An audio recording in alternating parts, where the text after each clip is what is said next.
Welcome to TV 999 news. Parliament సభ్యులు YS Avinash Reddy అధ్యక్షతన జరిగిన కడప విమానాశ్రయ అభివృద్ధి కమిటీ సమీక్ష సమావేశం అనంతరం మీడియా ప్రతినిధుల విన్నపం మేరకు మీడియాతో మాట్లాడిన Avinash Reddy. Airport advisory committee సమావేశం జరిగింది. ఈ సమావేశంలో ముఖ్యంగా ఈ కొత్త టెర్మినల్ బిల్డింగ్ గురించి అయితేనేమి, త్వరలో ఓపెన్ చేయబోయే కొత్త టెర్మినల్ బిల్డింగ్ గురించి, అదేవిధంగా గత ఎయిర్పోర్ట్ అడ్వైజరీ కమిటీ మీటింగ్లో అంటే ప్రీవియస్ గవర్నమెంట్లో ఉన్నప్పుడు ఏం నిర్ణయాలు తీసుకున్నాం, ఆ నిర్ణయాలు ఎంతవరకు అమలైనాయి, ఇటువంటివన్నీ కూడా చర్చించడం జరిగింది.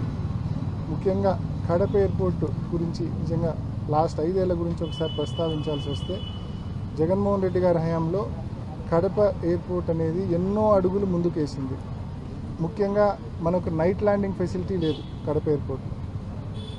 అటువంటిది ఫారెస్ట్ ఏరియాలో ఈ లైట్స్ ఇన్స్టలేషన్ కోసం అయితేనేమి, ఫారెస్ట్ డిపార్ట్మెంట్తో పర్స్యూ చేయించి, మళ్ళీ గవర్నమెంట్ ఆఫ్ ఇండియాలో ఫారెస్ట్ డిపార్ట్మెంట్తో పర్స్యూ చేయించి మనకు దానికి సంబంధించిన పర్మిషన్స్ రావడం జరిగింది. ఇవాళ కడప ఎయిర్పోర్ట్లో నైట్ ల్యాండింగ్ ఫెసిలిటీ కూడా ఉంది, అంటే ఆల్ వెదర్ ఆపరేషన్స్ ఉన్నాయి.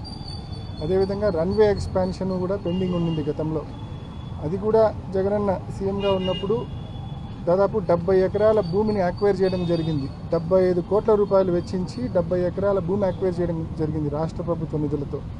చేసిన తర్వాత రన్వే ఎక్స్పాన్షన్ కూడా కంప్లీట్ చేశాం. ప్రీవియస్ గవర్నమెంట్లోనే రన్వే ఎక్స్పాన్షన్ కూడా కంప్లీట్ చేసి ఎయిర్బస్ A320 కూడా ల్యాండ్ అయ్యే ఫెసిలిటీ ఇవాళ కడపలో ఉంది. అదేవిధంగా న్యూ టెర్మినల్ బిల్డింగ్ కావాలని చెప్పి కూడా గతంలో అనేక సందర్భాల్లో మరి రిప్రజెంట్ చేసినాము. Airport authority of India chairman అయితేనేమి, ఏవియేషన్ మంత్రిని అయితేనేమి, సెక్రటరీ గారిని అయితేనేమి అనేక సందర్భాల్లో రిప్రజెంట్ చేయడం వలన మరి గత ప్రభుత్వంలోనే టెర్మినల్ బిల్డింగ్ మంజూరు కావడము, ఎన్నికల ముందే అది భూమి పూజ కూడా జరగడము, ఇవాళ దాదాపు కంప్లీషన్ స్టేజ్కి వచ్చింది. ఇంకొక 4-5 మాసాల్లో న్యూ టెర్మినల్ బిల్డింగ్ కూడా కంప్లీట్ అయ్యి కడప ప్రజలకు, జిల్లా ప్రజలకు అందుబాటులోకి రాబోతూ ఉంది. దాదాపు 260 కోట్ల రూపాయలతో న్యూ టెర్మినల్ బిల్డింగ్ కంప్లీట్ చేసుకొని వచ్చే 5-6 మాసాల్లో ప్రజలకు మరి అందుబాటులో రాబోతూ ఉంది. దాదాపు ఇప్పుడున్న చిన్న టెర్మినల్ బిల్డింగ్ కంటే 16-17 రెట్ల పెద్ద మోర్ కెపాసిటీ ఉన్న, మోర్ స్పేస్ ఉన్న న్యూ టెర్మినల్ బిల్డింగ్ రాబోతూ ఉంది. ఈ కొత్త బిల్డింగ్ వచ్చిన తర్వాత ఈ కన్వేయర్ బెల్ట్స్ ఇవన్నీ ఉంటాయి కాబట్టి పెద్ద ఫ్లైట్స్ కూడా, అంటే A320 వంటి ఫ్లైట్స్ కూడా కడప ఎయిర్పోర్ట్లో ల్యాండ్ అయ్యేదానికి ఇప్పటికే రన్వే ఎలాగూ ఉంది కాబట్టి, పెద్ద రన్వే ఎలాగూ ఉంది కాబట్టి పెద్ద ఫ్లైట్స్ కూడా ల్యాండ్ అయ్యే పరిస్థితి మనకు ఉందనే విషయాన్ని తెలియజేస్తా ఉన్నాము. సో ఈ రకంగా గడిచిన 5 సంవత్సరాల్లో జగనన్న ముఖ్యమంత్రిగా ఉన్నప్పుడు కొత్త టెర్మినల్ బిల్డింగ్ మంజూరు అయితేనేమి, దానికి సంబంధించిన పనులు మొదలు పెట్టడం అయితేనేమి, అదేవిధంగా రన్వే ఎక్స్పాన్షన్ పూర్తి చేయడం అయితేనేమి, అదేవిధంగా 75 ఎకరాలతో భూమి సేకరించడం అయితేనేమి, అదేవిధంగా all weather operations night landing facility తీసుకుని రావడం అయితేనేమి, ఇవన్నీ కూడా చేపట్టడం జరిగింది. ఇంకా ఎయిర్పోర్టుకు సంబంధించి ఇవాళ సమావేశంలో మరి కొన్ని ముఖ్యమైన నిర్ణయాలు, 6 మంత్స్లో ఎట్టి పరిస్థితుల్లో న్యూ టెర్మినల్ బిల్డింగ్ ఓపెన్ చేయాలనేది అయితేనేమి, ఇంకొన్ని ప్యాసింజర్స్కి సంబంధించిన ఫెసిలిటీస్ విషయంలో తప్పకుండా ఒక సజెషన్ బాక్స్ పెట్టమని చెప్పినాము. ఎయిర్పోర్ట్కి వచ్చే ప్యాసింజర్స్ ఎవరైనా ఏదేమైనా ఫీడ్బ్యాక్ ఇవ్వాలనుకున్నా, ఏమైనా సలహా ఇవ్వాలనుకున్నా ఆ సజెషన్ బాక్స్లో వాళ్ళు ఫీడ్బ్యాక్ అయినా సలహా అయినా దాంట్లో డ్రాప్ చేస్తే తప్పకుండా అది ఎయిర్పోర్ట్ డైరెక్టర్ చదివి వాటిని చేతనైనంత వరకు, వీలైనంత వరకు వాటిని అమల్లోకి తీసుకొచ్చే కార్యక్రమం చేయాలని చెప్పి కూడా ఒక నిర్ణయం తీసుకున్నాం. సో తప్పకుండా మరి ప్రజలందరూ కూడా దీనికి కోఆపరేట్ చేయమని చెప్పి, అదేవిధంగా న్యూ రూట్స్ కూడా, కొత్త రూట్స్ ఇప్పుడు హైదరాబాదు, విజయవాడ అండ్ చెన్నై 3 రూట్స్ ఉన్నాయి. హైదరాబాద్ డైలీ ఫ్లైట్ ఉంది, ఎప్పుడు ఫుల్ ఉంటా ఉంది. దాన్ని రోజుకు 2 ఫ్లైట్లు వస్తే బాగుంటుందనే విషయం కూడా, ఆ ప్రయత్నం కూడా మరి ఇవాళ నుంచి చేయబోతా ఉన్నాం. అదేవిధంగా చెన్నైకి, విజయవాడకు డైలీ ఆల్టర్నేట్ డేస్ బదులు డైలీ ఒక ఫ్లైట్ ఉంటే మంచిదనే అభిప్రాయం కూడా వచ్చింది. ఆ దిశగా కూడా ప్రయత్నం చేయబోతూ ఉన్నాము.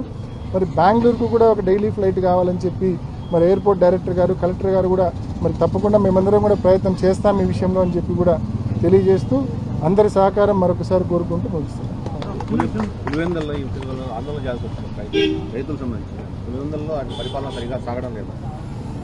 పులివెందల్లోనే కాదు శర్మన్న, ఎక్కడ చూడు ఈ జిల్లాలో ఏ నియోజకవర్గం తీసుకున్నా, రాష్ట్రంలో ఏ నియోజకవర్గం తీసుకున్నా ఈ కూటమి ప్రభుత్వం చేసేదల్లా ఒకటి వైఎస్ఆర్ కాంగ్రెస్ పార్టీ నాయకులను, కార్యకర్తలను హెరాస్ చేయడము, గ్రామాల్లో యానిమేటర్లను తీసేయడము, ఉద్యోగాల నుంచి తీసేయడము, FP షాప్స్ అంటే రేషన్ షాపులు, డీలర్షిప్లు రద్దు చేయడము, ఫీల్డ్ అసిస్టెంట్లను తొలగించడము, అంగన్వాడీ ఆయాలను టీచర్లను బలవంతంగా తొలగించడము.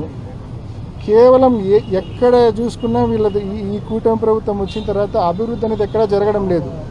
ఎక్కడ చూసినా కక్ష సాధింపే జరుగుతూ ఉంది. There is no development whatsoever. ఇందాక మీరు చెప్పినట్టు రైతుల గురించి నిన్న జరిగిన ఇష్యూ అయితే కన్నా ఒక గవర్నమెంట్ ఆఫీసరు రైతుల దగ్గర శనగలకు డబ్బులు కట్టించుకొని అబ్స్కాండ్ అయిపోయినాడు. అబ్స్కాండ్ అయిపోతే రైతులకు టయానికి శనగిత్తనాలు ఇలా వాళ్ళు మళ్ళీ బయట మార్కెట్లో కొనుక్కొని విత్తనం వేసుకున్నారు. 20 లక్షల రూపాయలు తీసుకొని అబ్స్కాండ్ అయిపోయినాడు. ఎరువులకు డబ్బులు కట్టించుకొని అబ్స్కాండ్ అయిపోయినారు. అంటే భయం లేదు. ఈరోజు ఆర్డీఓ పోలీసులు ఏం చేస్తున్నారు? ఆర్డీఓ తెలుగుదేశం నాయకులు ఏ గ్రామానికి సంబంధించిన కక్ష సాధింపు చర్యలో భాగంగా ఒక పిటిషన్ పెడతారు. ఆ పిటిషన్ పెడతానే ఆర్డీఓ ఇమీడియట్గా ఫీల్డ్ విజిట్ పోతాడు, ఎట్లా కక్ష సాధించాలా అని చెప్పి. వాళ్ళు అట్లే ఉండారు, ఈ అధికారులు ఆర్డీఓ పోలీస్ అధికారులు అట్లే ఉండారు. ఎవరిలో కూడా ప్రజలకు ఉపయోగపడాలా, మెరుగ్గా పనిచేయాలా అన్న ఆలోచన, తపన, తాపత్రయం ఏ కోశానా లేవు. కేవలం ఈ గవర్నమెంటు ప్రజలను, వైసీపీ కార్యకర్తలను హరాస్మెంట్కి గురి చేసి, భయానికి గురి చేసి సస్టైన్ అవుతూ ఉంది. మ్యాటర్ ఆఫ్ డేస్, నెలలు రోజులు గడిచే కొద్దీ తప్పకుండా ఈ గవర్నమెంట్ ప్రజల్లో అత్యంత వీక్ అయ్యే పరిస్థితి కనిపిస్తూ ఉంది. మ్యాటర్ ఆఫ్ డేస్ గుర్తుపెట్టుకోండి. పెద్దిరెడ్డి అంటున్నది అటవీ భూములు ఆక్రమిస్తున్నాయని పవన్ కళ్యాణ్ అన్నారు. కానీ అవి వాస్తవానికి అటవీ భూములు కాదు. అంటే చాలా క్లియర్గా నిన్న మిథున్ రెడ్డి గారు ప్రెస్ మీట్ ఏర్పాటు చేసి చాలా క్లియర్గా సవాల్ విసిరినారు. మిథున్ రెడ్డి గారు మీకు చేతనైతే ప్రూవ్ చేయండి అని చెప్పి కూడా చాలా క్లియర్గా మాట్లాడినారు. ఇంకా అంత క్రిస్టల్ క్లియర్గా ఆయన మాట్లాడినప్పుడు ఇప్పుడు 2001లో ఆ భూములు వాళ్ళ ఫ్యామిలీ కొనుగోలు చేసింది, దానికి సంబంధించిన డాక్యుమెంట్స్ కూడా అప్లోడ్ చేసినారు వాళ్ళు ఆన్లైన్లో. 2000 ఇప్పుడు కాదు, 2019-24 మధ్యలో కాదు, 2001లో అంటే 24-25 ఏళ్ల క్రితం కొన్న భూములు అవి. వాటికి సంబంధించిన డాక్యుమెంట్స్ కూడా ఆన్లైన్లో అప్లోడ్ చేసినారు. ఎప్పటి నుంచో ఆన్లైన్లో ఉన్నాయి అవన్నీ. సో కొత్తగా ఈయన వచ్చేదో కనిపెట్టిందో డిస్కవరీ చేసిందో ఏది కాదు. ఫ్లైట్లో పోయేటప్పుడు ఏదో వీడియో తీసి కనుక్కున్నారని తెలిసింది. ఫ్లైట్లో చాపర్లో పోయేటప్పుడు వీడియో తీసి కనుక్కున్నారని తెలిసింది. సో కొత్త ఆలోచనలు వస్తాయంటాయి పైన తిరిగేటప్పుడు. Thank you.